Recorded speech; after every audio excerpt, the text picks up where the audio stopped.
رویے کی کمزوری کردار کی کمزوری بن جاتی ہے۔ عقل عام طور پر 18 سال تک پہنچنے سے پہلے ذہن میں رکھے گئے تعصبات کے ذخیرے سے زیادہ کچھ نہیں ہے۔ علم کا واحد ذریعہ تجربہ ہے۔ کوئی بھی آدمی جو بہت زیادہ پڑھتا ہے اور اپنے دماغ کو بہت کم استعمال کرتا ہے، وہ سوچنے کی سست عادت میں پڑ جاتا ہے۔ تعلیم وہ ہے جو سکول میں سیکھی ہوئی چیزوں کو بھول جانے کے بعد باقی رہ جاتی ہے۔ ہر چیز کو ہر ممکن حد تک آسان بنایا جانا چاہیے، لیکن آسان نہیں۔ جس نے کبھی غلطی نہیں کی، اس نے کبھی کوئی نئی کوشش نہیں کی۔ صرف دوسروں کے لیے جینے والی زندگی ہی قابل قدر ہے۔ تخیل ہی سب کچھ ہے۔ یہ زندگی کے آنے والے پرکشش مقامات کا پیش نظارہ ہے۔ نئے سوالات، نئے امکانات، پرانے مسائل کو ایک نئے زاویے سے دیکھنے کے لیے تخلیقی تخیل کی ضرورت ہوتی ہے، اور سائنس میں حقیقی ترقی کی نشاندہی کرتی ہے۔ فطرت کی گہرائی میں دیکھیں اور پھر آپ سب کچھ بہتر طور پر سمجھ جائیں گے۔ زندگی سائیکل چلانے کی طرح ہے۔ اپنا توازن برقرار رکھنے کے لیے آپ کو حرکت کرتے رہنا چاہیے۔ ان لوگوں کی تعداد کم ہے جو اپنی آنکھوں سے دیکھتے ہیں اور اپنے دماغ سے سوچتے ہیں۔ ہمارے پاس سب سے خوبصورت تجربہ پراسرار ہے۔ یہ وہ بنیادی جذبہ ہے جو حقیقی فن اور حقیقی سائنس کے گہوارے پر کھڑا ہے۔ معلومات علم نہیں ہے۔ تخلیقی اظہار اور علم میں خوشی کو بیدار کرنا استاد کا اعلیٰ ترین فن ہے۔ ایک بار جب آپ سیکھنا چھوڑ دیتے ہیں تو آپ مرنا شروع کر دیتے ہیں۔ تخیل علم سے زیادہ اہم ہے کیونکہ علم محدود ہے، جبکہ تخیل پوری دنیا کو اپنی لپیٹ میں لے لیتا ہے، ترقی کو تحریک دیتا ہے، ارتقاء کو جنم دیتا ہے۔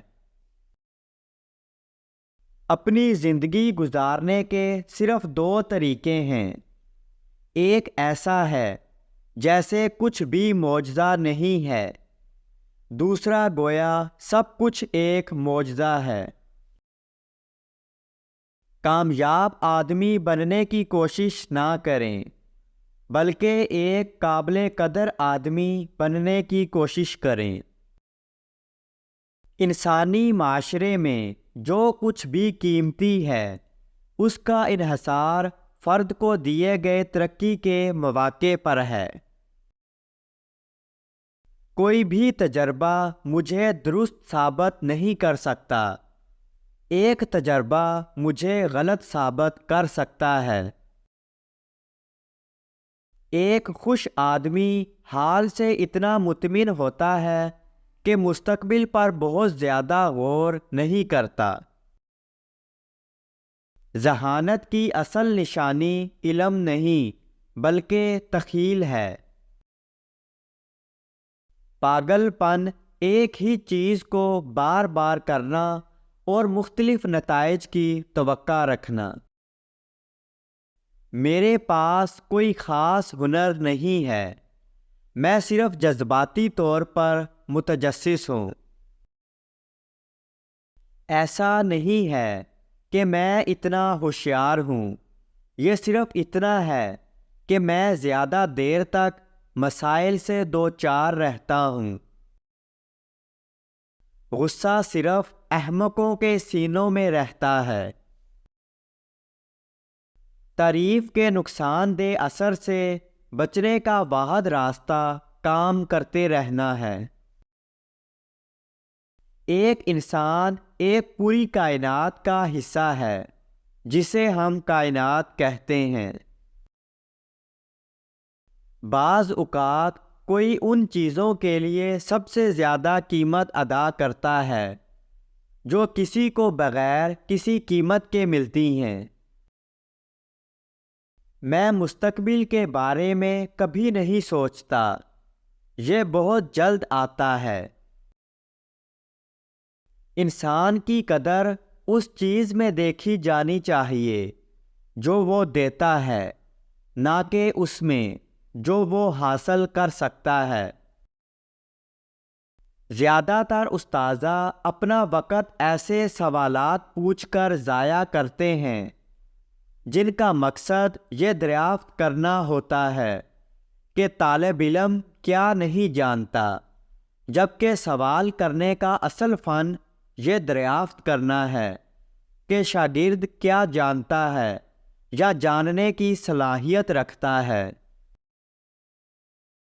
تھوڑے ہی لوگ ہیں جو اپنی آنکھوں سے دیکھتے ہیں اور اپنے دل سے محسوس کرتے ہیں۔ مشکل کے بیچ میں موقع ہوتا ہے۔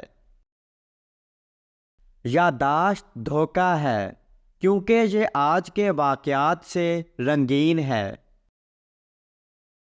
جو شخص چھوٹے چھوٹے معاملات میں سچائی سے بے پرواہ ہو، اہم معاملات میں اس پر بھروسہ نہیں کیا جا سکتا۔ کچھ نہیں ہوتا جب تک کہ کوئی چیز حرکت نہ کرے۔ میں سب سے ایک ہی انداز میں بات کرتا ہوں، چاہے وہ کچرا پھینکنے والا ہو یا یونیورسٹی کا صدر۔ ایک ہوشیار شخص ایک مسئلہ حل کرتا ہے، عقل مند اس سے بچتا ہے۔ جو صحیح ہے وہ ہمیشہ مقبول نہیں ہوتا ہے، اور جو مقبول ہے وہ ہمیشہ صحیح نہیں ہوتا ہے۔ کوئی بھی احمق جان سکتا ہے، بات سمجھنے کی ہے۔ خود کو خوش کرنے کا بہترین طریقہ کسی اور کو خوش کرنا ہے۔ اگر آپ خوشگوار زندگی گزارنا چاہتے ہیں تو اسے کسی مقصد سے جوڑیں، لوگوں یا چیزوں سے نہیں۔ فطرت کی گہرائی میں دیکھیں اور پھر آپ سب کچھ بہتر طور پر سمجھ جائیں گے۔ ایک جہاز ہمیشہ ساحل پر محفوظ رہتا ہے، لیکن یہ اس کے لیے نہیں بنایا گیا ہے۔ دنیا رہنے کے لیے ایک خطرناک جگہ ہے، ان لوگوں کی وجہ سے نہیں جو برے ہیں، بلکہ ان لوگوں کی وجہ سے جو اس کے بارے میں کچھ نہیں کرتے۔ طاقت کے ذریعے امن قائم نہیں کیا جا سکتا، یہ صرف سمجھنے سے حاصل کیا جا سکتا ہے۔ اگر حقائق نظریے کے مطابق نہیں ہیں، حقائق کو تبدیل کریں۔